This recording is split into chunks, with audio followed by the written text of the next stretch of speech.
all the way in 2013. And it was because that town was a slave town where they would do, like, the railroad came through it, and that's until 2 p.m. there would be auctions. I was just full on scared for my life, you know, and I learned very quickly, like, to not go to the houses that had any Confederate flag hanging. It was scary. I've been with FedEx for 6 years now. And it just shocks me that in 2024, I'm still being told that there are certain towns that I can't deliver in. And when I ask why, they say they're sorry that people are the way they are, but I can't deliver there. And it's crazy because when I first started at FedEx in 2018. And my supervisor there, I was in Springfield, Illinois, and she told me, like, you can't go there. And I was like, huh? She's like, you can't go there. And I ain't too much think of it. And so I was delivering one day in a different town, and I had a late pickup. So I had a few hours to spare. So I'm like, I'll just drive over to the next town. It's like 12 minutes away. Like, I'll just go to the Walmart. You can always kill time at Walmart. I drive over to the Walmart. I walk in, and the looks I got made me immediately turn around, go back to my truck, and drive, you know, the little 12, 13 minutes back to the town that I was in. And I parked in an abandoned parking spot, and I just sat in that abandoned parking spot for like 2.5 hours. And yeah, she's like, I'm sorry, but that's just the way they are. And then when I went to Wisconsin, I was cool. I always delivered to the rural areas, but then I had a guy, you know, talk to me crazy, like, just real crazy. Anywho, and now I'm here, and it's a route that I can't do because I'm black. And it's not because I can't do the route, it's because of how the people in that town act, or how drivers have been treated in that town, the same color as me. So now they just stick to putting people in that town that look like those people. And that's so crazy because it's 2024. It's so crazy. But yeah, it's crazy. Yes, it is 2024, and this is crazy. Now, she mentioned, I'm assuming this was Illinois that she's talking about here. Yeah, she said Springfield, Illinois, and then she mentioned Wisconsin. Now, these sundown towns, a lot of people are unaware of them and the fact that they still exist out there.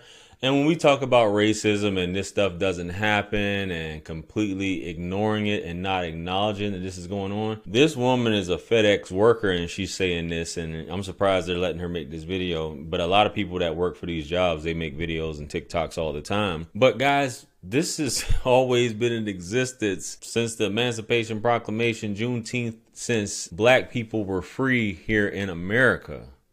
This is what's been going on. And there was actually a book, if you guys aren't aware of. It was called The Green Book to Sundown Towns during Jim Crow, that black folks had to use to know what towns were safe to travel, what times you don't need to be caught at or caught in, period, or even after dark. Those sundown towns, hence sundown, because something's going to happen. But to be able to deliver packages and things like that, some people still feel that way, guys, and you'll never change unless the parents that are teaching this and reiterating this stuff, and it's a continuing cycle, and it's just something crazy that goes on. And we see this in media a lot of times, especially if you guys remember that show Lovecraft Country, where it showed this as well.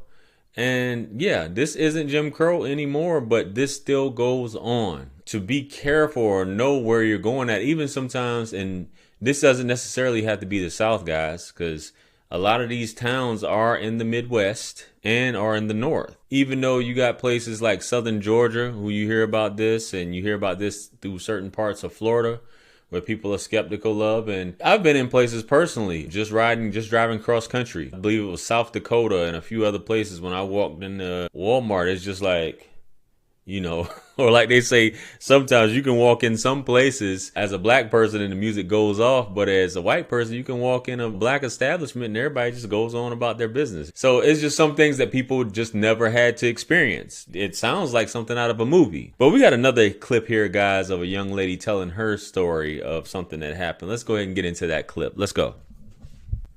I got transferred to an area, Barnesville, Georgia, that was like being thrown back into the 50s of people yelling the N-word at us to get off their lawn, telling us they're going to get their gun. They still, on Wednesdays, everything was closed until 2 p.m. in honor of the slave trade. During that time, everything would be closed so that people could go to the auction blocks. What? Yeah. And so they still honored that all the way in 2013. And that was because that town was a slave town where they would do, like, the railroad came through it, and that's until 2 p.m. there would be auctions. I was just full on scared for my life, you know, and I learned very quickly, like, to not go to the houses that had any Confederate flag hanging. It was scary, and it was a lot, like, emotionally to deal with.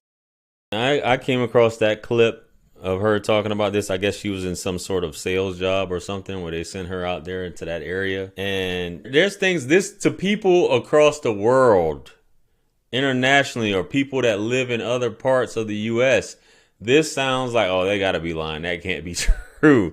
And they won't acknowledge it. But this is some crazy stuff. You talk about history. We got American history. We got the Confederate leadership, the Confederate generals. You have monuments and statues that are being taken down. And you have the Confederate flag being flown at the Capitol building and things like that. I'm in South Carolina, so that's why I'm saying this. And a lot of the history, if you guys know, I live in a town. Charleston was the biggest slave port at one point. And we have a place called Market Street, which you can actually go there and see a lot of these things and a lot of plantations out here. So a lot of people want to keep that history alive, uphold it so people can see what's going on or how things used to be.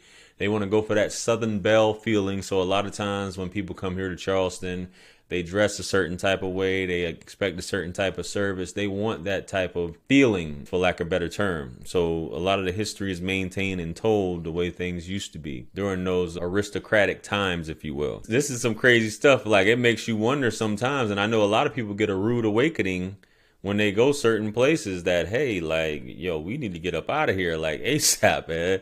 Like, facts. But guys, let me know, what do you guys think about all this? Have you guys ever experienced something like this? Comment below. Like, share, comment, and subscribe. Much blessings and abundance. Stick around for the next videos. It's going to pop up on the screen below. That's where I'm going to see you guys at. It's your favorite everything. This is Wisdom. Let's run it up to 1 million. Quit playing with me. Peace.